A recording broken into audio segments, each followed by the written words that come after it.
Andrew? Jim here with us? Not yet, and yes, I think I just saw him sneak in. Here he is. Is he here? I see a Jim, but I don't know if it's the Jim. It's the gym right here. It's the Jim. Oh, good. Thank goodness. All good. How could we do? How Jim? How could we possibly do wins without you? I think you found a way. You found a way in the past. How are you, Jim? How's Tampa treating you? Awesome. Love it here in Tampa. Warming up a little for us, huh? Oh yeah. It's been fantastic. Nice to see the sun. Tina, we had to deal 81. with the low 30s Fahrenheit. It was really a tough winter for us. Yeah, look, stop with the rubbing it in, okay? It's 81 degrees and sunny. Tina, how cold is it for you right now? I don't know. It's like summer out there, like -10. Oh, it's really warmed up for you, Tina. Wasn't it like -40 one day we were talking? Yeah, I haven't been outside for a while because I've been at my desk, so I don't know what the temperature is. It's -21. Feels like -31. I lied. It's cold. The real question, Yes. Tina, is when does the sun rise? Like 9 a.m., 8. I don't know. Yeah, late. Then sets around 10:30 a.m. Oh, like 4. You got actually a Not day bad. now. You're Yeah. getting there. I couldn't do it. Hello all. No, Many don't. definitely not. Yeah. From Florida to Alaska would be traumatic shock. You'd have Yes. post PTSD afterwards. Seriously. Hey Andrew, have we told people about next week? Oh, we haven't yet. We just starting, Jim. But next week, how do you want to posture it, Jim? Well, next week is Thursday the 20th, and it is National Cybersecurity Day, Right a Boom style. So since it's a national Right a Boom holiday, we will not be having this call. Okay. Oh, we'll be What? in person. I wanted to do it in person with Andrew and Enrique. Are you coming? That would be it'd be like a live broadcast. I want to be Enrique, like did you ever 100% register? with I Andrew? am about to do that. Oh my goodness. Enrique, you haven't registered yet? I hope there's still a spot. I don't know. What are you waiting for, man? I would What? register. Cash flow. I think that's what it is. It's called cash flow. No, it's called, I thought it was on my dad's birthday, and it's actually ends on my dad's birthday. So just Are you realized going to when drive Tina out? said- I'm in San Antonio right now. So you're going to drive out so you could have your camper right in the parking lot? Nah, that's stuck in the snow without power, right. apparently. All right. Hey Andrew, how about we get an update on all things Right a Boom Yeah. as a preview? Because I bet there's a bunch of people on this call that are going. Yeah, well, I know Andy's going, Tina's going, hopefully Enrique's going, Corey's going, Pat's going. I'm just going down the line here who I know is going. If I didn't call your name, I apologize. Corey's doing a session this year, right? What's that? Is Corey doing a session this year? They do. They have a pre-day session. Awesome. They have a pre-day Andy, session. are The Diamond sponsor. He's Don't never miss heard that of it. guy. He just said. Are you guys Corey just doing said the right above, business never or the tech? I'll be there for the second half. Oh, here's Back Ann. my time. Yep. What do you mean it's just the second Looking half? forward to it. You're missing the first half? I'm double booked, so I'm gonna fly. I'll be there for Thursday. So Okay. looking forward, and I guess that's big. What is that? National Cybersecurity Day. So I'm excited. You actually on the business track, Ann, you really don't miss anything other than the pre-day. Yeah. So good. Yeah, Jim, it's going great. We're well north of 800 now. And the group of MSPs assembled is Andrew, there's only 800 MSP and their employees that view security as important. Is that what I just heard? That's it, Andy. It's all about progress, Andy. Gotcha. And, I mean, I remember being at the first Right a Boom. How many were in that room, Andrew? We were a little shy of 200. Yeah. Some people need to So- stay and work. So exponential growth. And last year at a pre-day, I won an Xbox because I got really lucky with my team members for Capture the Flag with Blackpoint. And that Nice. Xbox is now at the Greater Lowell Boys and Girls Club, and they love it. 'Cause I'm Oh, not nice. personally much Awesome. of a gamer, but they love it. So that's I awesome. Nice donation. I need help deciding what track to register for, business or tech. Well, if you're looking to grow your business, go business. If you're looking to be in the weeds on the tech stuff, then tech's And your if answer. I'm looking to Enrique, do what you both, do is you bring people on your team to help support this endeavor. Right. And Yep. Enrique, you go the business side and you take your lead tech and put them on the tech side. he's I'm the lead everything. tech too. Yeah. So Andrew, are you recording sessions for those participants who can't be in multiple places at once? Yes, if you go tech, well, if you go tech, you can get the business recordings. Okay. And I'm going tech. There's the answer. There you go. It's We not just the other way saw- around? It's incredibly difficult. You imagine trying to record John Strand, Jim, on, what he's showing on a screen, walking around, No. Yeah. and it's a lot of hands-on keyboard too. So it's hard to record what people are doing / Okay. Yeah. But Yeah. it's so cool, Andrew. What year was the first Writer Boom? This is year 4. Yeah. So let's just say from 180 to over 800. It's impressive, man. And you're up against Thanks. ThreatLocker at the same week, which I think is amazing. Oh, that's right. I forgot about Anybody that. have the early bird code?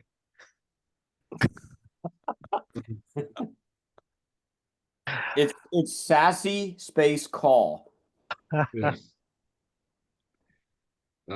Jim, thanks for letting me talk about it. Yeah, we're thrilled. I wish you were going to be there. I wish Chip was going to I be did too. Awesome. This is the first one I'm ever going to miss. Like I've I been at know. every single once. Yeah, I'm really for the business. Like, I mean, the tech side is going to be, it's led by John and the Black Hills team. It's going to be insane how and we've also got drawing a quick blank on his name, but this Eric Capano from Lima Charlie, who's an active SANS instructor, who's arguably considered one of the best in the world on teaching endpoint detection and forensics.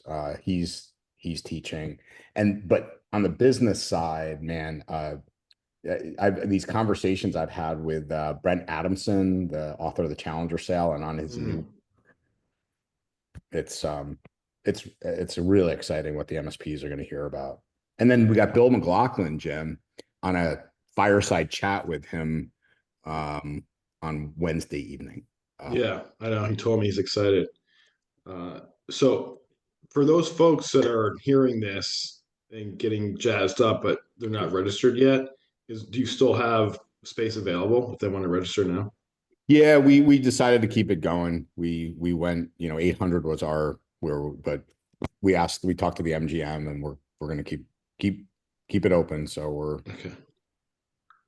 Cool. Well, hopefully there's some folks here that will still be able to make it that aren't registered. Yeah, absolutely. And is Sunil going to be there? He is. Sister? Okay. Sunil's going to be there. Phyllis Lee, Kurt. So the folks from CIS, and we've got it. Jim, I can't say what it is, but I don't know if it's a K365 size announcement, but we will actually have a major announcement this year. Okay. Wow. Major. That's going out on PR Newswire and big stuff. Okay. Nice. So Sunil, I remember one of the coolest things ever happening at Write a Boom was Sunil. So I think you know this story, Andrew. So Yes, this is a great story. it was a first year, right? But you got to set the stage of who Sunil Yu is. Second. Yes. Like Second in the year. world of cyber, this is literally like, He's like a Bill Gates yeah, literally. type on the cyber side, like a Bill Gates, like a Mark Zuckerberg. Like he's in that realm of the way people think about cybersecurity. He's the author of the Cyber Defense Matrix. Mm-hmm. So the first year, it was the first year, right, that he was a speaker? Yeah. Yep. Yeah.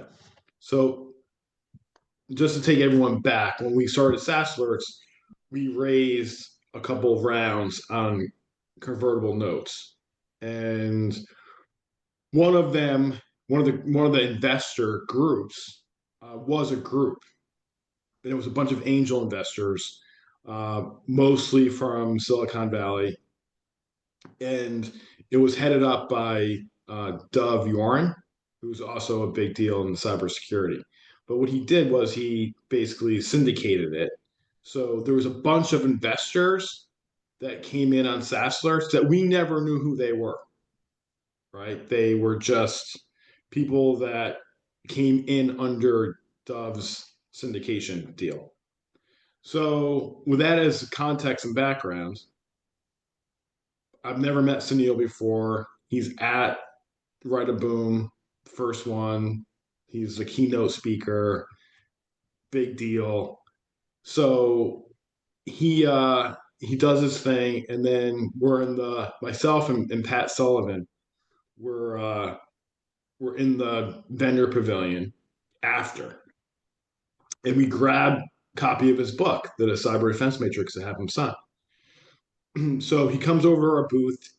Pat and I are, pushing SaaS alerts, and he says to me, "So, how's SaaS alerts going?" I said, "It's going great," and I start going into what I'm like. I start going into what it is and what we do, and blah, blah, blah. He goes, "You can save your breath. I already know all that." And I said, "Excuse me?" He goes, "Yeah, I'm an investor." I'm like, "Wait a second. You are an investor in SaaS alerts?" He goes, "Yeah, I came in on Dove syndication." So I'm like, "This is so cool." So he takes the book in my hand, grabs it out of my hand, takes a pen, signs it, make me more money. Sunil.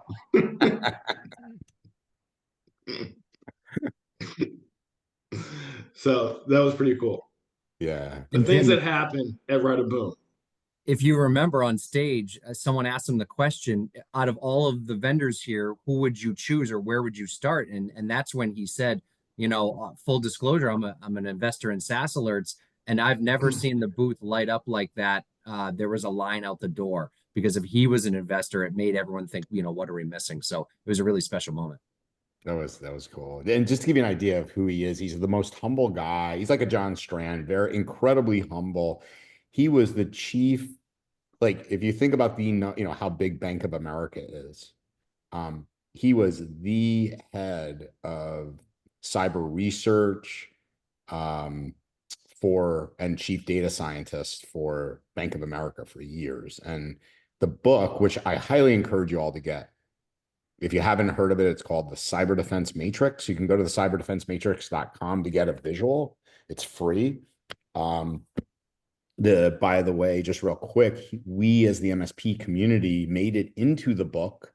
He wasn't even aware of the MSP community when I met him about 5-6 years ago, because he comes from the enterprise, and we're able to give him use cases, by the way, for the Cyber Defense Matrix that he never thought about. Because again, coming from enterprise, but the amount of use cases now that have come out of the Cyber Defense Matrix have been unreal. What started as a project of him having to be able to easily vet, the thousands of, at that time, well, probably more hundreds of cyber vendors that said, please, Bank of America needs to use us. He needed a way to filter them very quickly. So this is now used, by the way, in the CIS controls. The controls are actually mapped to his asset classes. Yeah, he's genius level IQ, by the way. And now he's got an AI company, Jim. Go shock. But on the governance side, data governance side of AI. Oh, cool. Yeah. Yeah. I don't go to sleep at night worrying about Sunil, I can tell you that. No, I don't either.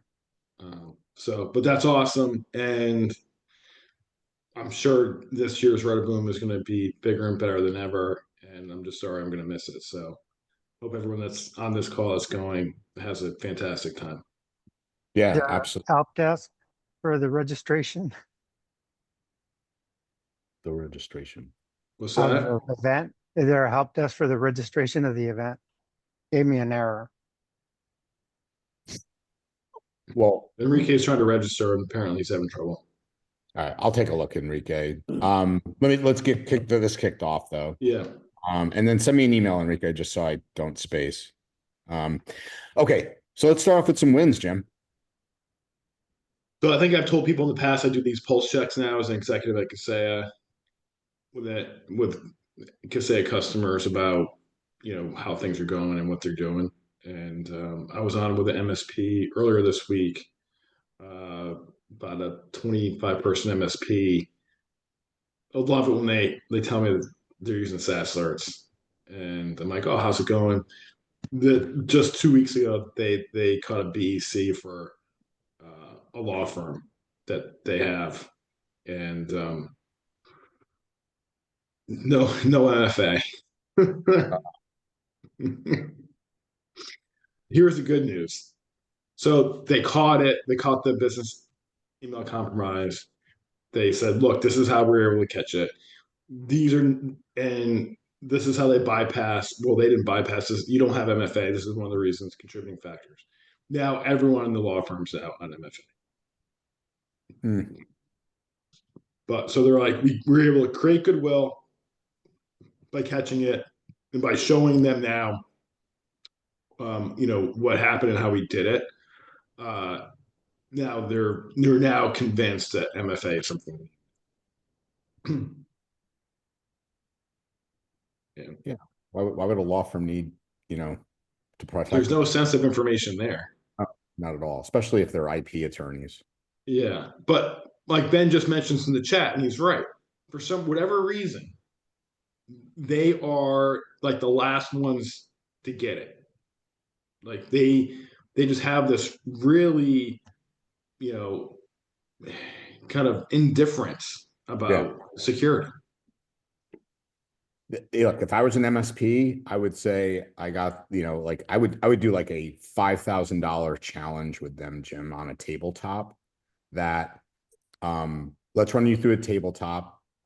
And actually I would do a multiplier. If you got, some kind of multiplier on their billable rate that, I'm willing to take you through a tabletop at no cost and actually pay you some portion of your billable rate if you're willing to be down for a day to take you through what it seems like. Why only down for a day? It might take longer than a day to recover. I'm just saying, give them a day. Andy, give them a just day. To feel the pain, just a little bit of the pain. Yeah, literally. Like they can't access files, they can't bill. Right. The paralegals are sitting, their attorneys are sitting.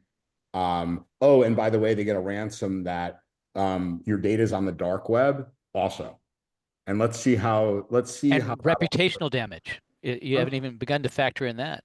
What? Reputational damage. But that's what I'm saying. That the dark web is going to be the reputational damage. So I'd say, okay, here's what the scenario we're going to run you through, and we'll pay you. Are you up for the challenge? Yeah, it's a good one. It's a good one. Yeah, it's a good one too, Peter. Absolutely. Filing deadlines. Anyway, good stuff, So Jim. That was a win. Anybody else have wins that they want to share? I will just say I'm amazed at the number of, as we talk with prospective customers, how many have been had QuickBooks hijacked and they've lost a couple grand, or I'm finding these more and more places as we just begin to talk with prospective customers. And I found out that Yahoo has something like Gmail, and it blew my mind. I've never known that Turbify was a Yahoo DNS server, and that's how they do branded email. And I just went, holy mackerel. Well, Andy, Intuit doesn't think that, security for QuickBooks is actually a big deal. No, it's not. And, they've told us that basically. Yeah. Because we could monitor today QuickBooks if they just gave us permission to do it on the API. You have a ticket open with QuickBooks because a customer called their 800 number for support, the legit 800 number. and they got transferred to a third-party vendor that was requesting company information for billing, remote connected into the computer, was requesting logins and passwords. When the owner of the business showed up, she basically realized something was wrong, and they gave them a 800 number to call back if they got disconnected, which is reported as fraudulent on QuickBooks websites. That was a scary one when you're on the PBX human side. So wait a minute. Yep. The customer originated the call to QuickBooks Yes. from their published 800 number.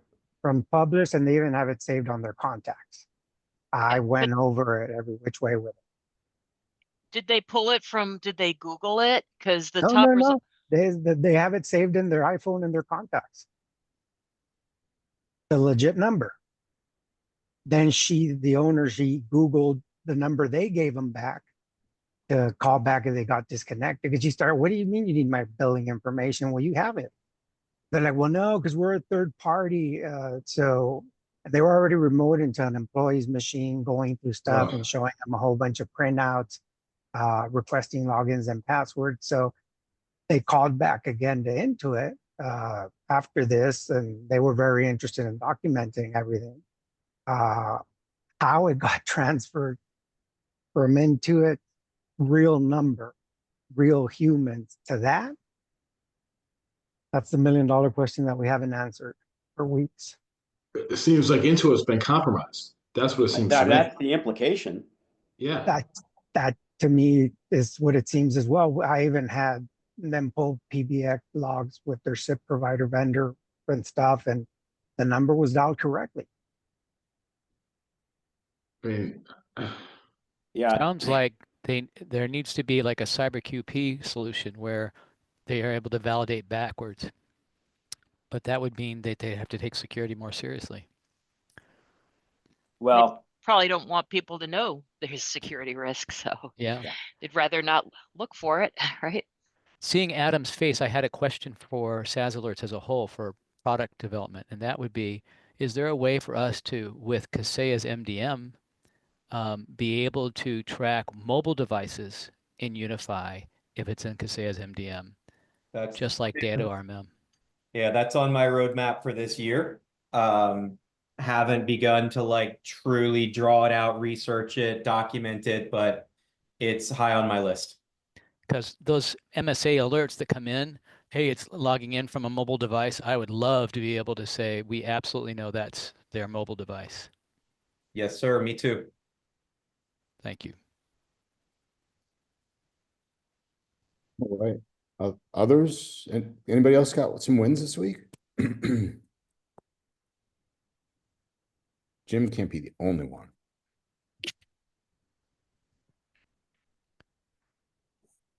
No.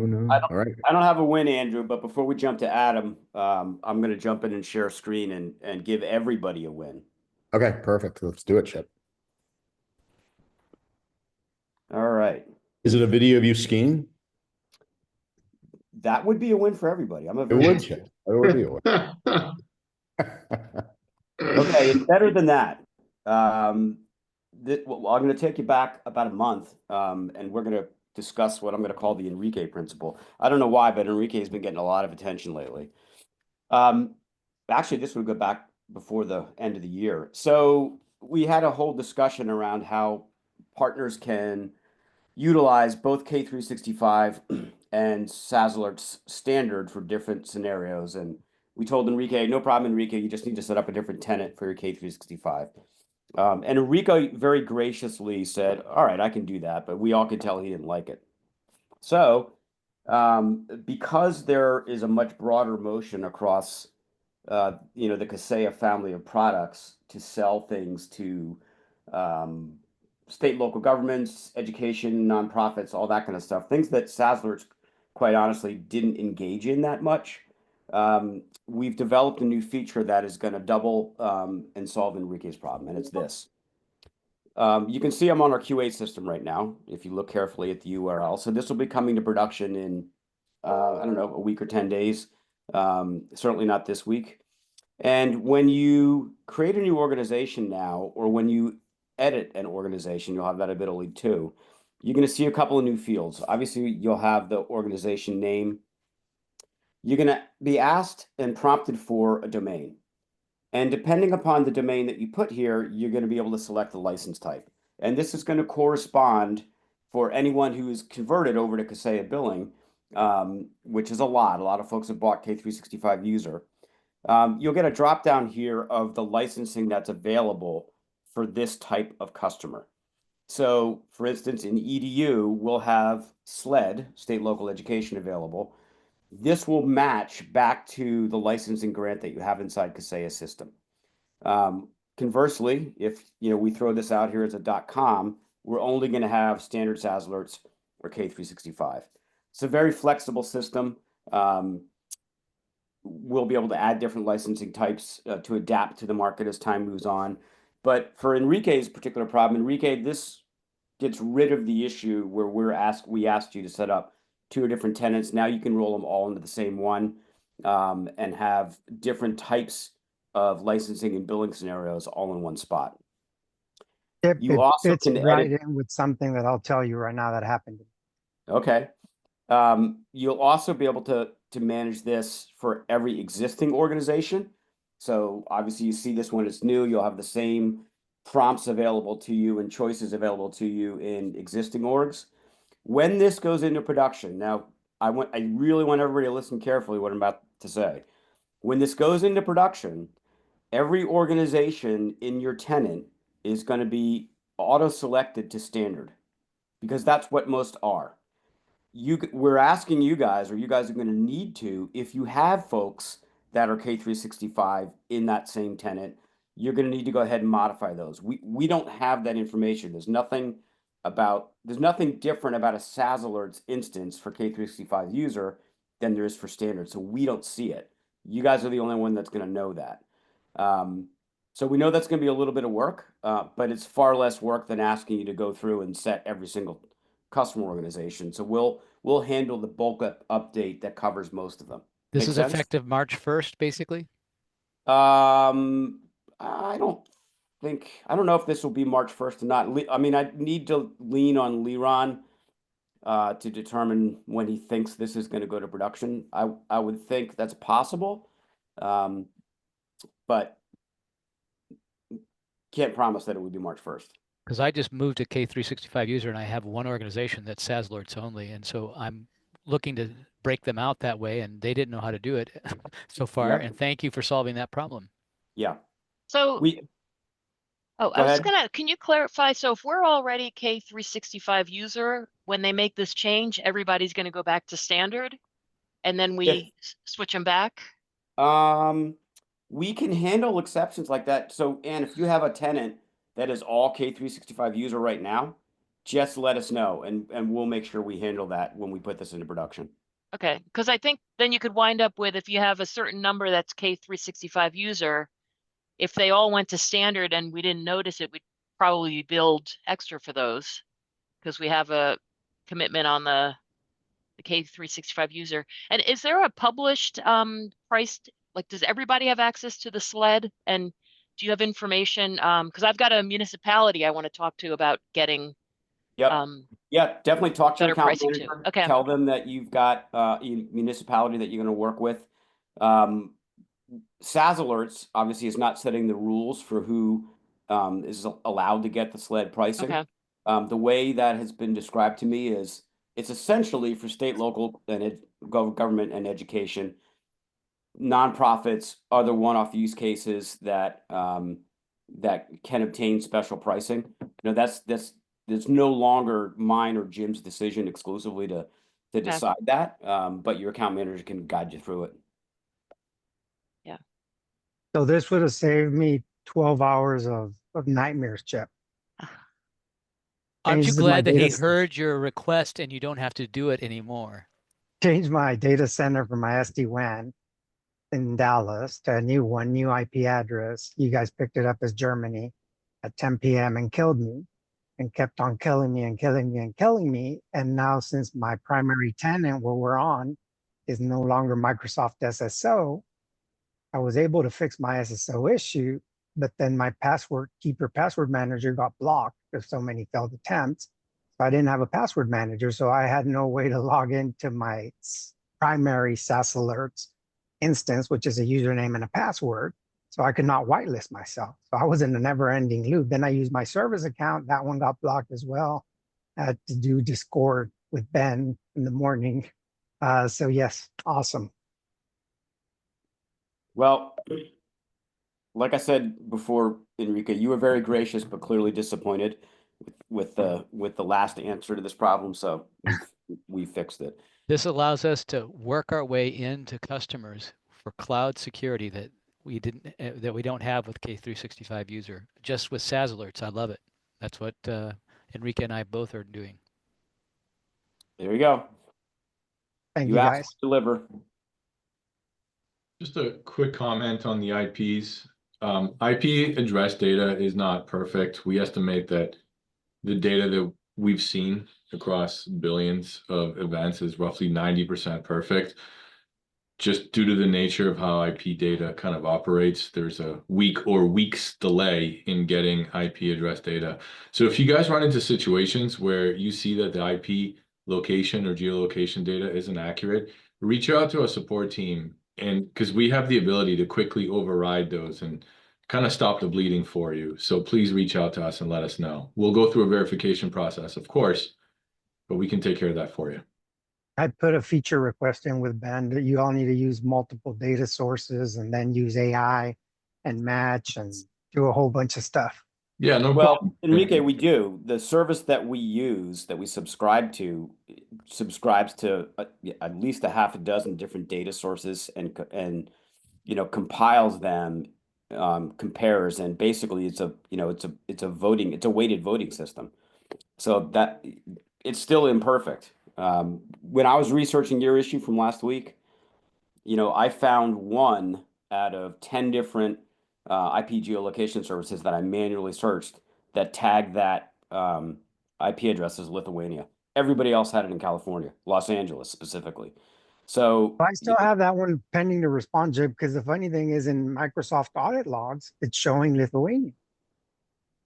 I hear you. I'm just letting you know, we went back and dug into it. I went back and dug into it personally because I was very curious how that occurred. You saw the email I sent you last week on Yes. what we're doing with that. So Yes. Yeah. It's an ongoing problem, geolocation. So much so that sometimes I think I want to just drop the services altogether and come up with our own. But that's another topic and a big project. I'm wondering if you're seeing it get worse, because we had a problem with sonic wall firewalls doing miscalculation. I'm wondering if the source is is somebody messing with it, or is it just nature of technology? It's complicated and it's not perfect, or is it getting worse? It could be because one big provider sells a whole chunk of IPs to another provider. Okay. Also, correct me if I'm wrong, Leron, the big I heard on I forget where I heard that, it could have been even from you, Leron, but the big stuff with Starlink, I heard the big uptick there. And I know this is just anecdotal about new IP addresses being consumed. It takes time for them to even register properly. Have you heard that as well, Leron? I think Chip mentioned that. Yeah. Oh, was it you, Chip? Yeah. Yeah, and I don't think it's gotten worse since we, started looking at this problem, going back 3 years. But I kind of expect it's going to get worse. Chip, don't you think there's only a matter of time before somehow, we know the threat actors are, obfuscating, with, IPs through VPNs and things, but I got to imagine they're going to figure out some way to, I don't know, mask, the real IPs and things of that nature and play games with that. Well, at what level are you talking about? I mean, a very good hacker can mask what IP address data is coming from in the packet if they choose to. I mean, Right. You can go down to that level of granularity to masquerade yourself. I mean, I don't think people are even bothering really messing with geolocation identity providers, because you can, as you said, you can just use a VPN. You can appear to be from wherever you want to appear to be. So it just seems to me to be too much work. Right. The only way to fix this is if I can acted like a policing agency and said to the carriers and the providers, hey, if we identify that you haven't reclassed your geolocation for a specific block of IP addresses, we're going to cut you off the internet. Like that's what would need to happen. Like there'd have to be teeth in the system, and there aren't any. It's basically a voluntary system. It's like secure by design, Chip. Yeah, kind of.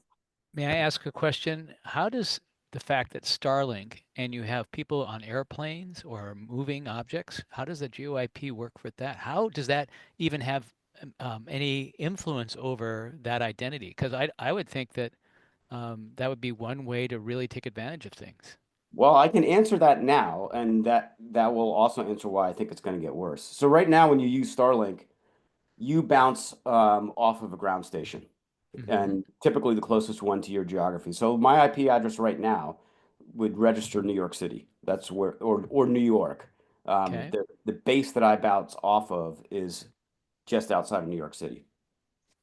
Starlink's next fleet of systems is going to allow for a no ground station approach to connectivity.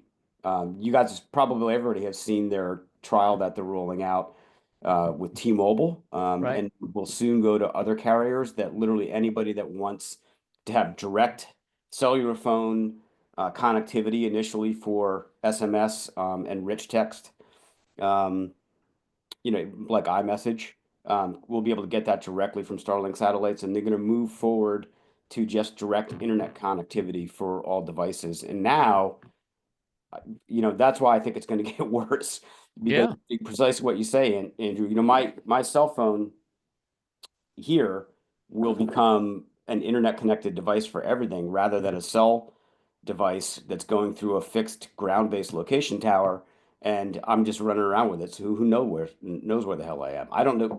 I haven't seen any proposals for how that's going to get solved. Okay.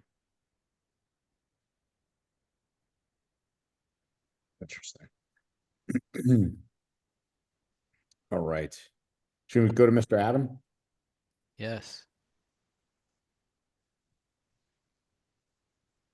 All righty. I am going to share my screen and show you some goodies. As soon as I figure out how to properly share. Is that a rabbit on your hat? That is well, it's actually a hair, I believe. Okay. So it's a hair on your hat that's on your head, which is less than full of hair. Yeah. Do I have Andrew's bank account data on here? I'm pretty happy to put that out as always. All right. So, open book. About 3 calls ago, I think I talked about adding ASNs plus location into whitelisting. So just wanted to give you a quick tease. This got checked into our development platform today.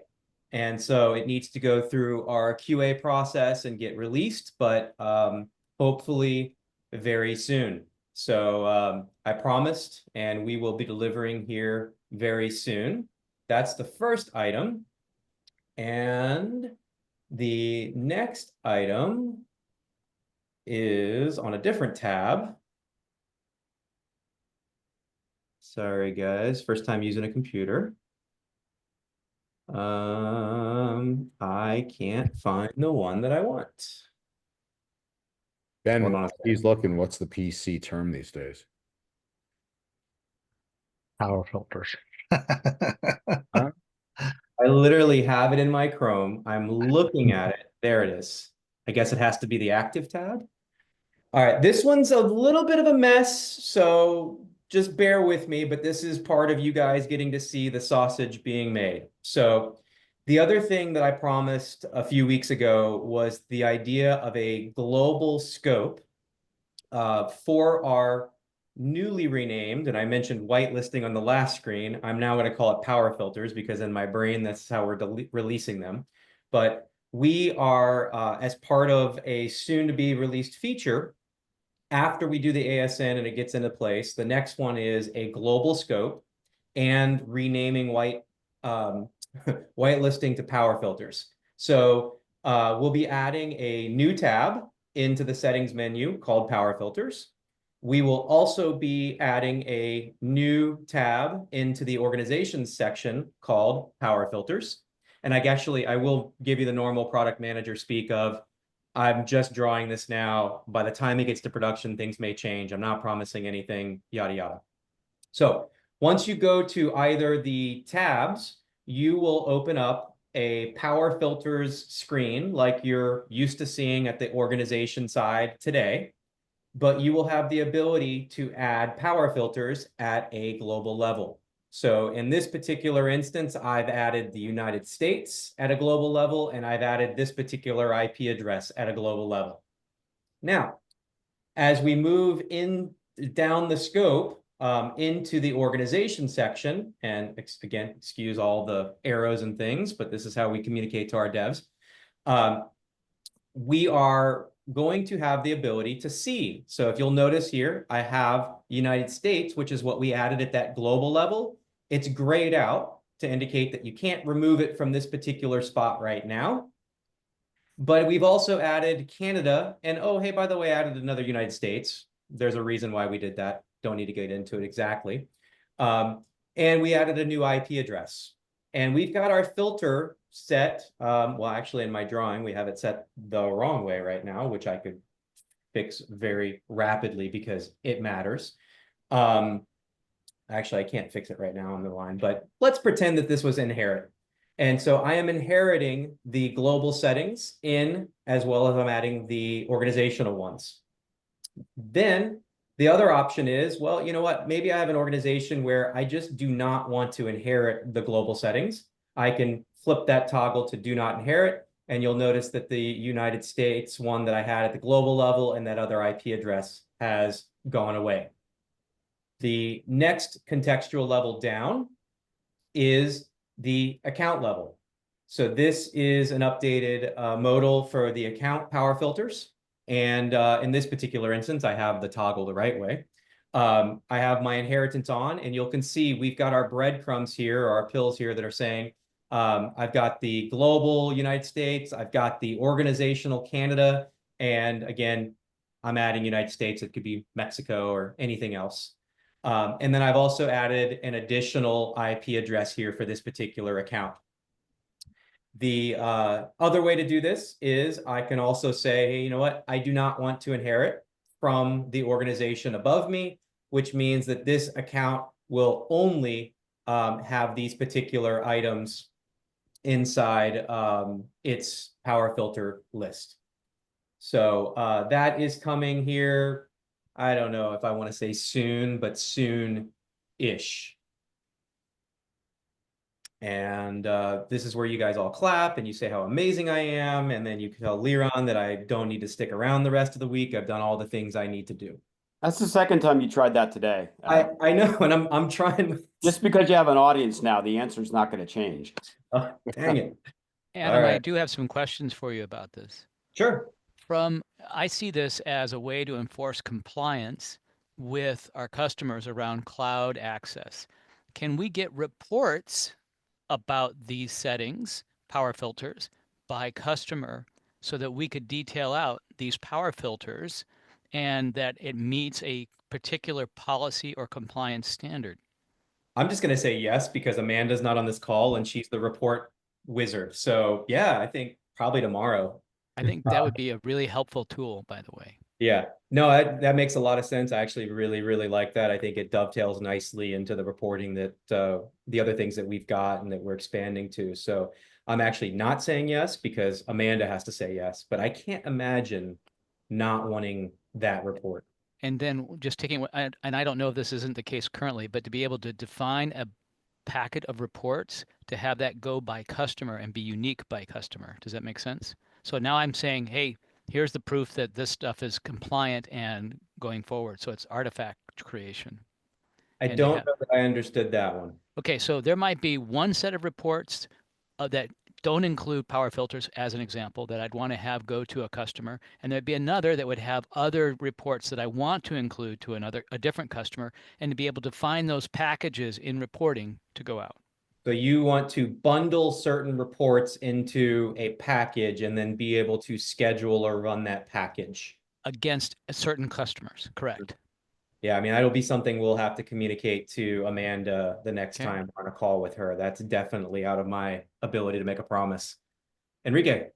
But just on that bundling package, please do not zip reports up. Attach them as PDF or whatever they are, because then our cloud radio repository, and don't put them as a link. If you could attach them to the email. So you're saying make the reports not PDFs. link to PDF. PDFs attached to the email. So that way when they go to like our cloud radio repository for each customer, the attachments are there, not a link that will expire or not a zip file that has to be downloaded. And so, Chip, I'm also saying, hey, here's a link to Compliance Manager that might be helpful ultimately. Okay.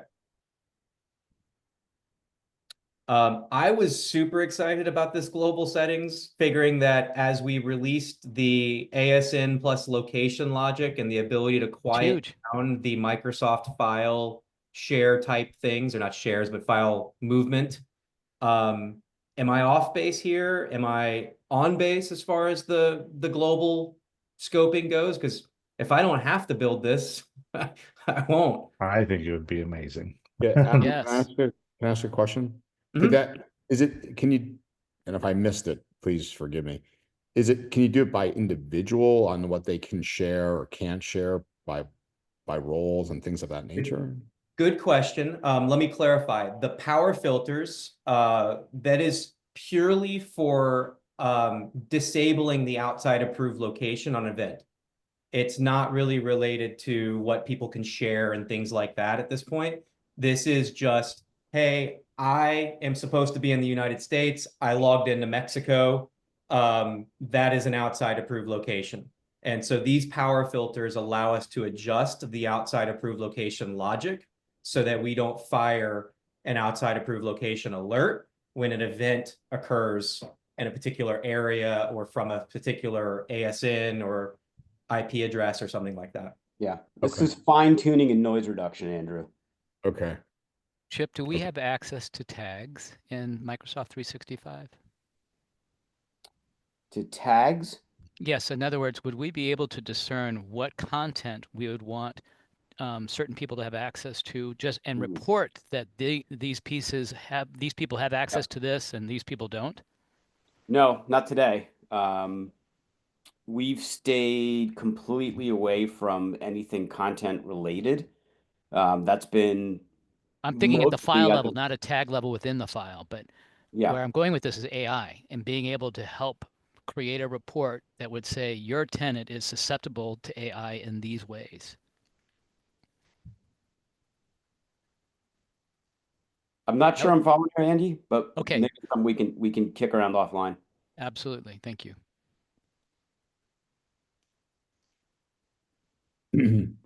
Okay. Just one last one, Adam, is eventually getting to, I heard you loud and clear, Chip, about quieting the noise. Do the possibilities exist though, Adam, eventually to be at a user level and sharing, or is it not, that's not in the purview of what this could be? That's not power filters. I think that's probably reaching into IOCs, which Liron already has designed and presented a few times. I'm guessing that's where that would live.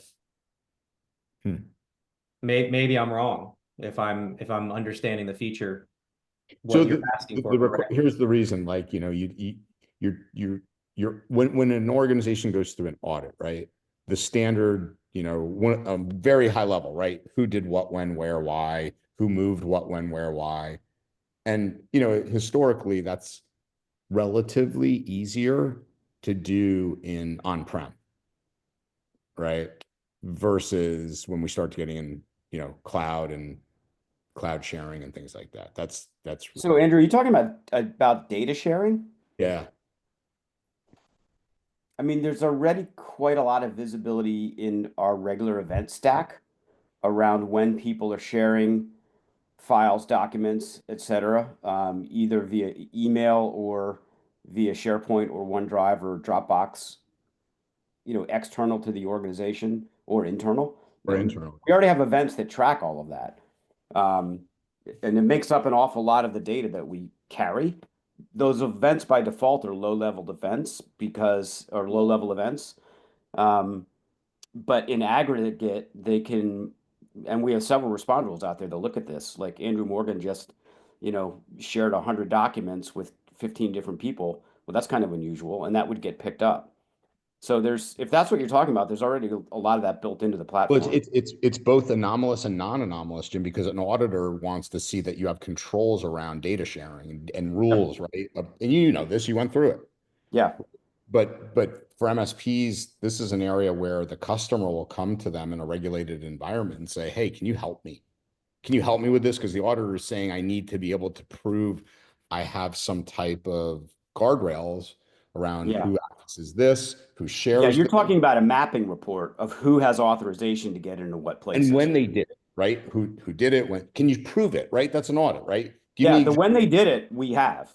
We don't have a mapping report that says, of the 25 people on my screen right now, who has access to what in the folder structure of SharePoint or Google. We don't have. I would have to look into ADFS or something probably to give a good look into that, Chip. I mean, I'm almost certain that the experts that we have in-house on the Microsoft side could build that report. It sounds like it's almost more Fortify-like to me than it is, our typical manager respond elements, because it's you want to take a snapshot in time of who's got access to what. Now, the who did what to what file when, we have every single one of those actions. Everything. That's huge. You open a file, you create a file, you change a file, you modify a file, you share it in SharePoint, you send it via email. SaaS already captures all of that. Complete audit trail. We'll take this offline, but that's a very important thing that, you call it the SaaS alerts audit report or whatever, but. Yeah. I like it. Maybe I should come to Write a Boom. Yes. Ski now, play later, that kind of whole, whatever that I forget what the saying is, Jim. Sorry, Chip, but yes, I think you should. Adam, thanks for your presentation. Yeah, it was great, Adam. Andrew, you didn't have an agenda of your own today, did you? Because we kind of hijacked the entire meeting. No, I had quite a bit, but I'll show you a few things I found, Chip, that's fun, and we can do the rest. So we're not going to do the rest next week because we're Write a Boom, but yeah, I'll share my screen in the meantime. This one, we've talked about this first one before. It's just starting to really proliferate on these tolls, and this one's pretty good. Now, your typical user wouldn't, again, people on this call are going to go, okay, I live in Florida. Obviously, this is a dead giveaway up here. But when you look at the URL of SunPass, that is sunpass.com is the URL. However, then they, continue on. But again, I'm sure they get a boatload of people, Chip, clicking on this one. I get these every day now. Yeah. Yeah, me too. Yeah. But it's a spray and pray, right? I'm sure there's some percentage they get every day. Oh, yeah. Definitely. They wouldn't be doing it if they would continue to do it if they weren't. Right. This one I wanted to show you guys, right, Jim and Chip, because man, these are getting better and better. I had a double take on this. Now, again, I know I didn't order anything on PayPal, but again, that's the whole point is, wait, I didn't order anything on PayPal. But maybe your kid did, or one of your kids, your daughter or son, like that's one of the things I contact Cam, my son, all the time. It's like, this legit? Like, did you buy this? Right. Fair. Yeah. In this case, thank goodness I don't give my kids any credit cards. But again, like the legitimacy of this is so well done. Now, again, if you look at the email address, obviously that gives it away. But again, for your layperson, man, I think they're getting really good. Andrew, how The- does Zelle play into this? Because that's more instantaneous sending funds. I could see that being a step up in sophistication around this. Well, what they're trying to get you to do though here, Andy Rowe, is call that 800 number. Like Yeah, there's no, no other call to action here other than calling the 800 number. And what they're hoping to do is get somebody on the phone that is a well-trained social engineering specialist who's going to talk you into giving away personal information, your PayPal credentials, social security number. If you're dumb enough to fall for it, they'll have a remote viewer on your computer and dropping malware all over the place. I mean, that the whole goal here is that call to action. Andrew and I joke about this every week, Andy Rowe. I keep saying to him that he and I need to start a YouTube channel, and we need to just sit there and call these guys. Yes. And have, I mean, there's other YouTube channels out there. Yep. For the But no scammers. one's doing I that. haven't seen it start yet for all the SMS stuff going on. No kidding.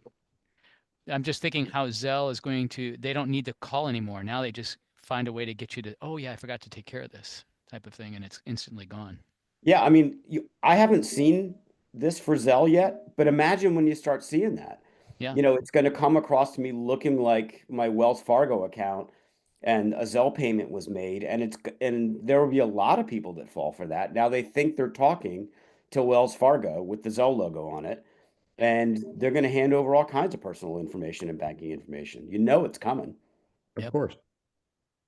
Okay, one or two more. Oh yeah. By the way, that's where we store all of our key data.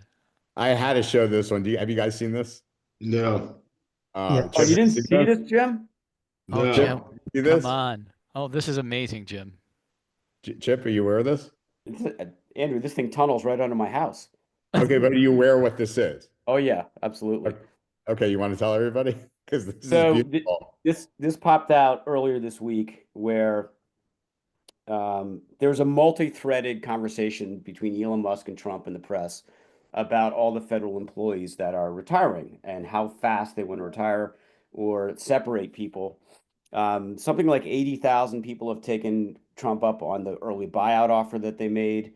And then they discovered they could only process 10,000 employees retiring in a month because all of the paperwork is filled out manually. It's all paperwork. It's not computer. It's done, pen and paper. Goes into boxes in batches and gets shipped off to an Iron Mountain storage facility in Pennsylvania. And the limit of $10,000 a month is set by the speed of which the elevator can go up and down the mine shaft. Oh my God. Yeah. And with Chip, one of the aside from this, and thank They you could for use airmail and drop it faster. the Chip, if you recall last week, the Economic Forum global report, and you spotted into how people feel about our critical infrastructure. That's what went through my mind. I'm like, yeah, if you think we're good in critical infrastructure, just look at this. We're manual in retiring federal employees. Yeah.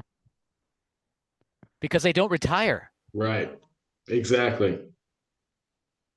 Well, Exactly. I just can't believe how hard it is to actually retire federal workers that by the way, they're asking for it, that are saying, yes, sign me up. But Jim, this goes to show, like, if you've ever talked to veterans, right, military veterans, just to process out, like, I know a lot of guys, you probably do in special forces, and often it's because, there's a lot of medical, Corey knows this firsthand too, right? There's a lot of, medical things that have to go, but Corey, if he's still with us, I don't know if he is, but typically in SOF, by the time they start it could be several years just to clear them because of all the paperwork, which is all manual because they're federal employees. Yes. sounds like Corey isn't here, but we got to have some other, military vets or people with experience on the call. Definitely not me or Jim. Well, I gotta go, guys. Thanks for Yeah, me too. All right, everybody. Top of the hour. See you next Hey, week, right a guys. boom. Go See you crush guys. it. Have a great Thanks. week, you guys. Thanks, everybody. Bye.